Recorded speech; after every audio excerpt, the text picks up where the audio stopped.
bonjour, and welcome to the Amateur Detective Club. This club is exactly how it sounds. A bunch of amateurs talking about their favorite mysteries. So if you encounter a real mystery or a murder, contact the proper authorities. Do not come to us. We do not know what we are doing. But enjoy the program. Allons-y, let us begin. Quand il me prend dans ses bras, il me parle tout bas, je vois la vie en rose. Il me dit des mots d'amour. I now call this meeting of the Amateur Detective Club to order. I am Melissa Meli, the spy. I am Miles Neuvirth, boy detective. And I am Tristan Miller, no funny business kid cop. No funny business. Funny business. It's a good third name in your 5-name name. It's a great... No funny business. What a great name for a comedian. Yeah, that's true. That is very true. I just thought I was trying to be serious with it because normally I do some sort of like goof or dunk on the fact that I'm kid cop. And this week I was like, okay, I'll just be kid cop. Yeah. No funny business is my middle name. I'm Miles, no funny business comedy. It's going to be a really, really serious episode, guys, as you can probably tell. I forgot that in the canon of the show, Miles's last name is Comedy. Yes, Miles that's right. Comedy. I also Boy detective. I also forgot that his middle name is also Comedy. So he's got a Catholic name of Miles, no funny in business, comedy. Yeah, boy detective. Boy detective. So we are all in the same room again. Yay! Yes. Yes. Cool. What are we doing? Why are you guys here in my small space? It's a very small space. You've invaded my little pod cave. This is great. I feel like a queen. I'm so far above everyone else. That's true. Physically, I'm on a stool. I'm like in the air. A stool in the air, like Edwin and Mary Poppins. You're just like hanging out. Yep. That's exactly right. I love to laugh.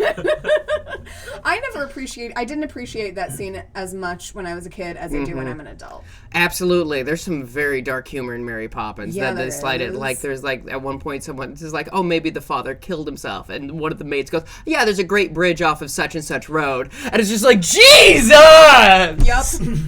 Yeah, seriously. And this week we'll be talking about Mary Poppins for some reason. Yeah, The mystery of Mary Poppins. Actually, I would love to see Mary Poppins Solve a mystery. Jessica Fletcher style solve a mystery. It would be amazing. That would be All right, very I'm good. going to work on that spec script. We're going to do a reading of it right here. TM. All right. That would kill at Fringe Festival. I'm just saying. Perfect Oh my gosh, deductions it in really every would. way. Yes. Uh-oh, we're onto something, Yeah. guys. Actually... Tim, again. Yeah, seriously. The Disappearance of Mr. Davenheim is a short story by Agatha Christie with Poirot that we will be doing today. That's true. Yes. Yes. We are listening still. This is, again, in Poirot Investigates. And we listened to David Suchet perform it so beautifully, as per usual. Mm-hmm. Yes. So Yes. who's going to tell me how it's set up? I'm setting. You're setting, I'm I am crime. Setting. The setting of this one's pretty fun. We start off in the apartment, as happens so often, and they're hanging out, drinking tea, maybe. Oh, they were They're setting eating up dinner chocolates. Because, yeah, they had I thought it chocolates. was hot chocolate. Hot chocolate. Yeah, Okay. and like Okay. he gets the Belgian one because Poirot says Said- this is so much better than your English poison. Yes, Yeah. it's very good. Belgian chocolate is pretty rad. Anyway. And most English food is in fact poison. So It is, in fact, just bland toast that they've sprinkled poison on top Yeah. of for flavor. Yes. as a seasoning of sorts. Agatha, is this poison? Oh. We couldn't think of a poison there. Everything's poison with Agatha Christie. That's true. Well, no, because she knew a lot about poisons. That's why. That makes sense then. Yeah, she worked with like people in the war where she was helping out and she learned about poison. As I have learned, poisoning is a woman's crime. Yeah, that makes sense. As I've been taught by Miss Christie herself. It's a really interesting seeing internalized misogyny, but with the setting, Miles, the setting. So, it's actually they're setting up for dinner because Detective Japp is going to come over. Their Which old is friend, so wholesome. Detective Japp is coming over Really, for it's dinner. cute. And he does. He's talking to them a little bit, and he's like, yes, I've been having a bit of trouble with the Davenheim case." And Hastings is like, "Ooh, I've been reading about this, and I'm looking forward to getting he's a some big ol' information from Japp on this case." I will say that him coming over does prove your guys' theory correct and mine wrong about their relationship to Japp, because they're clearly best friends. Yes. I thought they were merely colleagues. Ah, yes. No. This is not the case. Definitely buddies. It's fascinating because it's like another one of the contrasts with Sherlock Holmes, where like Sherlock Holmes, at least in most of the interpretations, is like shown as snobby and everyone dislikes him because he's snobby, and he dislikes everyone because he's snobby. Whereas like in the books, like he's apparently a wonderful, charismatic host at dinner parties, which is something that is like literally never shown. And I think that would be a very good Sherlock story to see. But anyway. But Poirot is snobby, but like people seem to enjoy it, and he enjoys people in spite of it. It's wonderful. He's both snobby and kind. Yes. It's an interesting dichotomy. Yes. It's this thing of like, I think it's really personified well in the like, I don't blame the chicken moment in Orient Express of like, I know the rules in my head, but they don't apply to other people because they're the rules in my head. Like, Right. why would I do that? That doesn't make any logical sense. Yeah. So it's like it shows a wonderful self-awareness, and I adore it. Anyway, so they decide they get some of the facts, and actually the first thing that happens is like, oh, he seems to have disappeared, and Hastings is like, I don't think anyone can disappear anymore, and Poirot's like, But you talking about what do you Hastings? mean? Wait, so which kind of disappearing do you think is impossible? Because there are several classifications. There's 3. I've got them written down. Also, Excellent. David Suchet's performance of like, oh, there's classifications all now. Like, what? Didn't Hugh Fraser hear that? Son of a- Le chat sur la table. That's not what I sound like at all. And there's the thing I have to bleep. Yep. Son of a... Le chat sur la table. The classes of disappearance are the voluntary disappearance, the most common, the loss of memory, and of course, murder. Yeah. So I would challenge that there's a 4th, and that's kidnapping. Yeah. Yeah, involuntary disappearance. Like they Yeah. don't necessarily have to kill you. Yeah. However, the second one I just want to bring to everyone's attention because loss of memory is what y'all have heard about when Agatha Christie disappeared for a couple days, right? Yeah. What? No. You okay? Yeah. No. The only reason I know about it is because of the Doctor Who episode. Doctor Who episode. They're like, oh, Agatha Christie disappeared for a while. Oh, maybe it was The bee? The come giant bee? with us, and they like take her Yeah. for a little bit, and that's where she was. Oh, that's but cute. right after her husband was known to have been having an affair and was like leaving her for another woman, she disappeared for 2 or 3 days. I forget exactly which. This is off the cuff. And then they found her at a hotel, and she said she lost her memory. So it's hard to know Yeah. what she was actually doing there, whether she actually lost her memory or whether she kind of staged it and tried to pin it on her husband somehow, or was just kind of did kind of half and half, like, I don't want to deal with this anymore, I'm just gonna go to a hotel, and then realized it was really weird that she ignored people for 3 days, and then was like, I lost my memory. No one actually knows what happened, but yeah, she went missing for a while. Yeah, it's really interesting. It's funny because in this, like when she mentions loss of memory as a classification, it's like a rare one, but every now and then there are some real cases. Yeah. I think this was written before that happened. Yeah. I would hope. Otherwise, I that think does a so. little, like, I'm gonna look it up. wink. Yep. All right. Continue on with the crime while I Google. Okay. The crime is there's been a disappearance.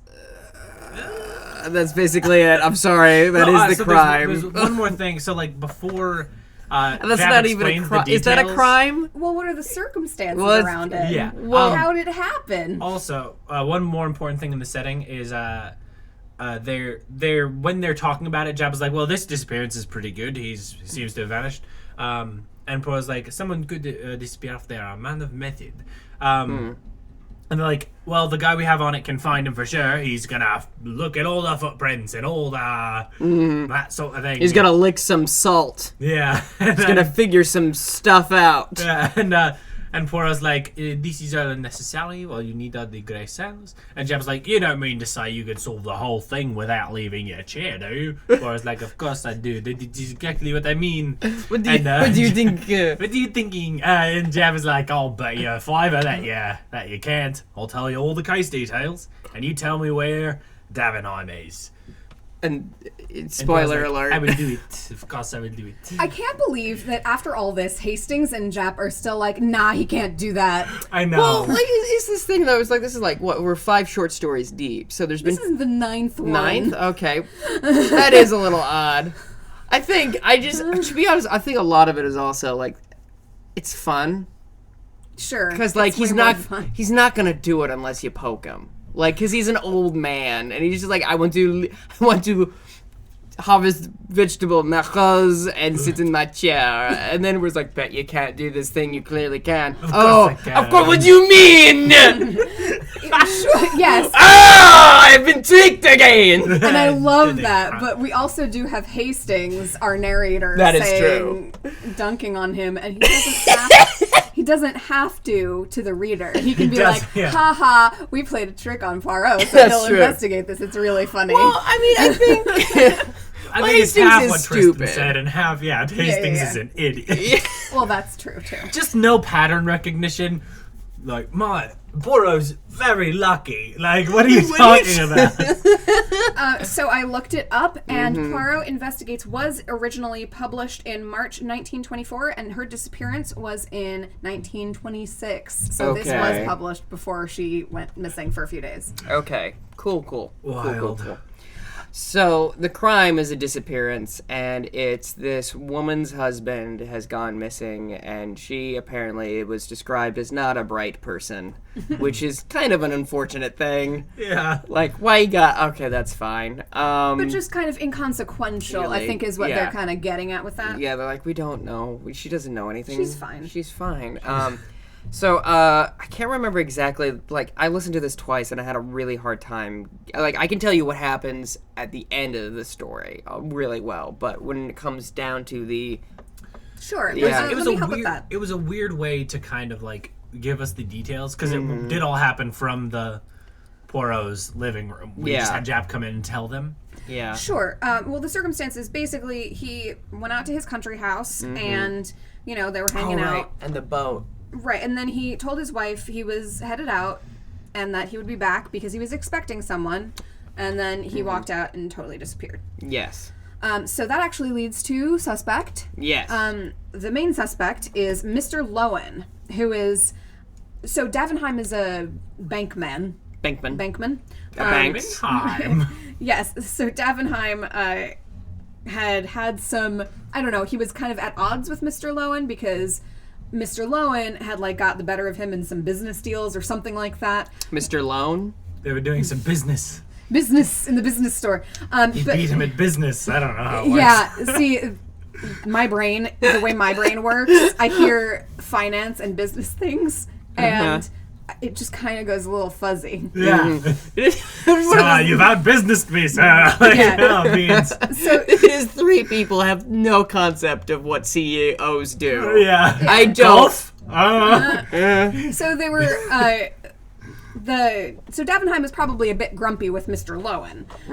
So then Mr. Lowen did show up as expected, waited in the lobby, and then said, "Sorry, I can't wait any longer," and then he left.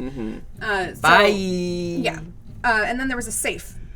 Later on, after a couple days, when they realized Davenheim wasn't coming back, they looked and realized that a safe had been broken into, and a lot of money, bonds, and notes, and a small fortune in Mrs. Davenheim's jewelry had been taken out of the safe. And they didn't notice till Monday, but they expect that it happened probably on Saturday at the same time as the disappearance. Yeah. What's interesting about this is, like, you said a couple of days after he disappeared. In this day and age, like, if you don't text back within 2 hours, I'm like, oh, they're dead. Yeah. Cool. Gotta find a new roommate. Yeah, but the thing is, though, we have anxiety. Oh, that's true. That's fair. That's true. There's usually just a tad more lead time for actual law enforcement to get concerned about someone. I guess an anxious cop would be bad Barney Fife. Continue. Yeah, so Poirot's getting some background on the case. Hears that Davenheim had some business in Buenos Aires, or had been just hanging out in Buenos Aires for a little bit. He got along with his pleasant but inconsequential wife and didn't really have enemies, but, had some people that were financial adversaries, but no one that would necessarily want him dead. You know what I love about you, Marjorie? You're just so damn inconsequential. Yeah. Thank you. Oh. That's so lovely of you to say. You haven't said that since our vows. Oh, that was the saddest vows I've ever heard. Oof. It just is like, all right, I have a few words prepared. Good enough. Like, Could be anybody, really. This is fine. What is love, Do you? baby? Sure. Why not? Live a little. So, can someone talk to me about the gardener and what he saw? So The gardener. Yeah, so he saw someone Seesaws by the saw. he saw someone come out of the garden and was like, I thought that I saw someone walking this path that the master walks, but it would have been at a time when he wasn't there. So I'm not sure who was there. But also I saw Lowen in the rose garden. Yes. And Lowen was like, I didn't leave. Oh, he saw me? Yes, I did go look at roses. I'm sorry. Which is I'm bad. Like, suspicious. He Yeah. lied about roses. Right, but then there was a boathouse behind the garden, right? that is correct. Yeah, so the path that he saw the master on led to a lake and a boathouse. And also, just down that path further was limes? Limes? Yes, which... Lime. Not limes. Oh, okay. Lime, like lime that you use to clean a latrine when you go camping or something. Oh, that makes Yeah. way more sense. It's like an erosion agent. Like it's kind of like a bleach, sort of in concept, but like it can erode things, Okay. make things disintegrate. Vanish. Yeah. One of the... See, they're like, I don't see how someone can get away with murder because a body shows up always eventually. And I'm like, not Not if always. they Pig farm. Pig farm. Yeah, that was like there are several ways to get rid of a body without hiding it in a trunk somewhere, Hastings. Has never anyone seen Breaking Bad? I not in this nook. I've seen the first 2 seasons. I've seen enough It's in- I've seen it's in the enough of first, Breaking Bad to see that Oh, this is yeah, the yeah, first the body. the Yeah, they dissolvey just- thing. Yeah, that's not a huge spoiler. They dissolve some bodies in the first episode. Second episode. Yeah, it's do. It's a really intense show. It's good though. Really, Yeah, it's brilliant. yeah. Anyway, so yes, Sorry. yeah. Sorry, I can't get over the fact that you thought that like it was just like a bucket of limes. Well, I thought it was like a lime farm.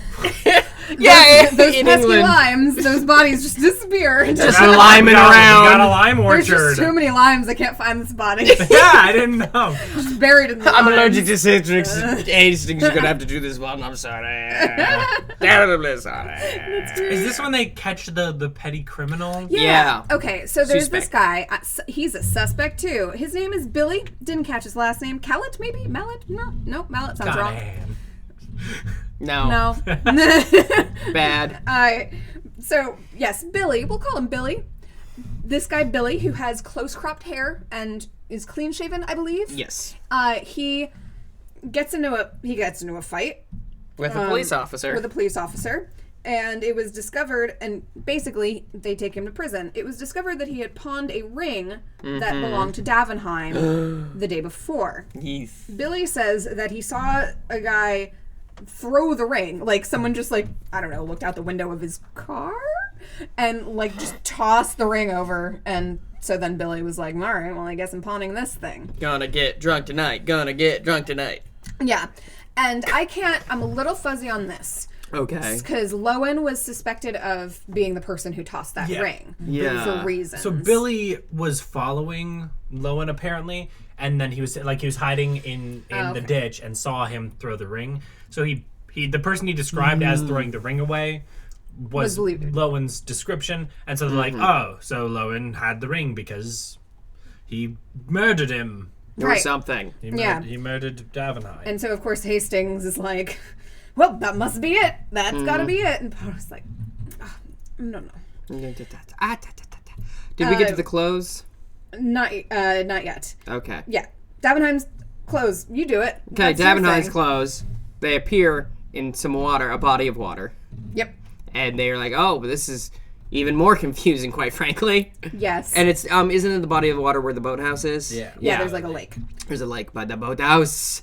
The boathouse! And Poirot says, well, this is most obscure. And of course, Jap is like, ha, that means you can't solve it. And he's like, no.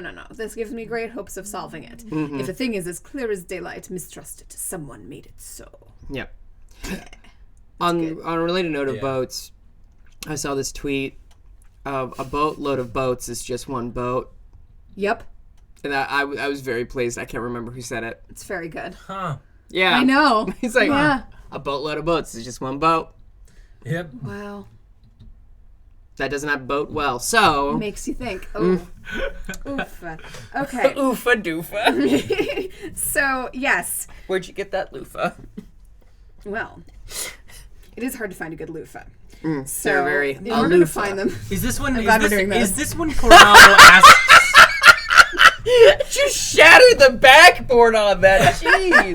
Is My feelings. oh no, I was talking to myself. It wasn't you. right? Is this when Poirot too asks the far. final question that he needs to solve the case? Yes. yeah, do it. The final question is, were they sleeping in the same room? Yeah, we're Davenheim and his wife sleeping in the same bed, and Jap's like, "Well, I don't see how that means anything." And he kind of like says some equivalent line. Oh, Poirot, you're being a little naughty, aren't you? Ah! Yeah. Oh, why? Oh, yeah. Oh, behave. Yep. Yeah. Yep. I think we all want that. Mike Myers as Inspector Jap. Yep. Huh? Yeah. I think that's great casting. I think there's nothing So- wrong with that. Before we get to the conclusion, Yeah. The resolution. before we get to the resolution, we're just gonna do a quick ad break so you guys enjoy these ads for the podcast, and we'll give you some time to think through those clues and try and solve it yourself.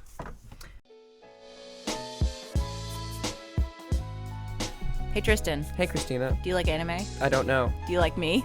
Yes. Do you want to watch anime with me? Yes. Do you want to make it into a podcast?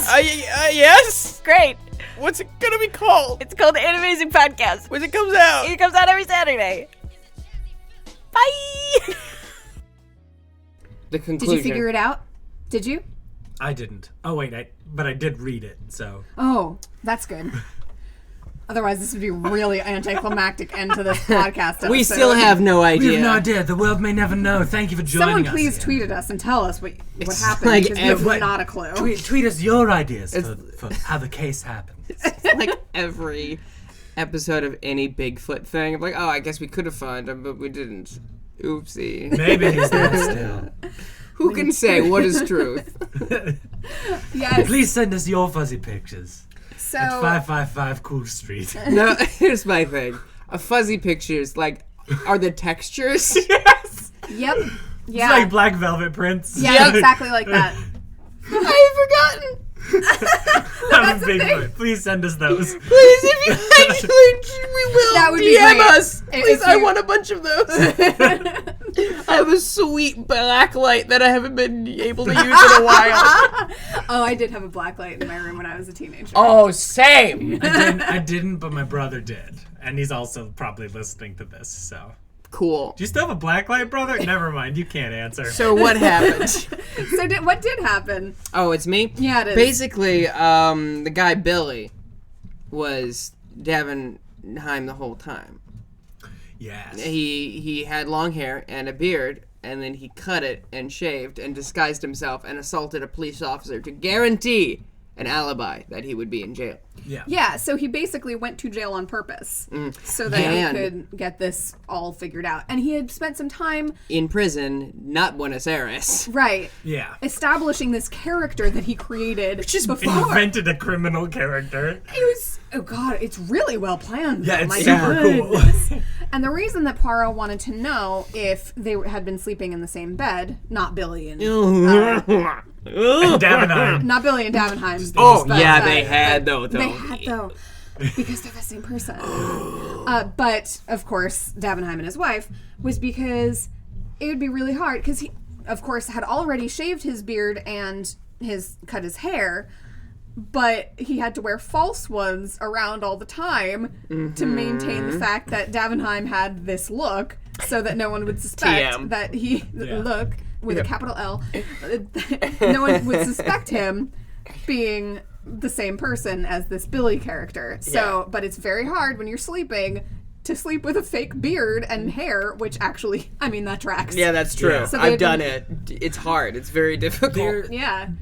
Though there was a moment like that it just skipped my mind, but like the way Poirot let Jap know that he had solved it wasn't like, oh, send him a telegram saying I know. It was send him a note saying if he has any money in Davenheim's bank to withdraw it. And then the next day the bank crashes because apparently the way Davenheim like got his money was embezzling. It was some shady finance thing. All of our brains kind of fuzzed it out. I think he just withdrew too much money.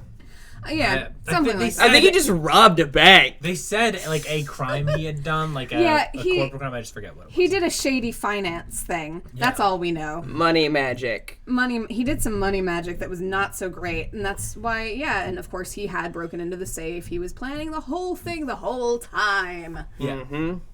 Okay, what's your rating? How many mustaches give you this one? Oh. Starting with Melissa. This is actually probably my least favorite one so far. I don't know. TBH.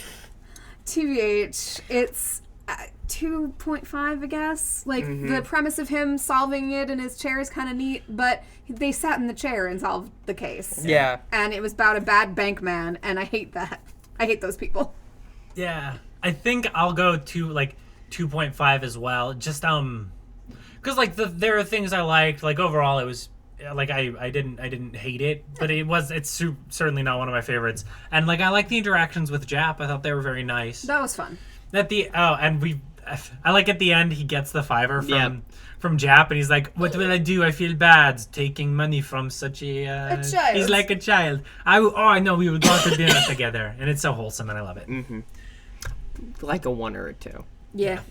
Shakes fist. That's my favorite play, right? Yeah. Shakes fist. So, Shakes fist? Yeah. Ooh, that sounds Ooh, like something dirty. bad. Yeah, it sounds very dirty. it's a dystopian wonderland. Oh, bad. I think we have to. I think we're to done. call this meeting to a close. Yep.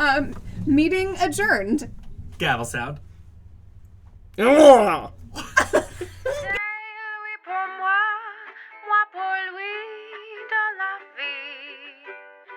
Il me l'a dit, la jouerai pour la vie. Et dès que je l'aperçois, alors je sens en moi mon cœur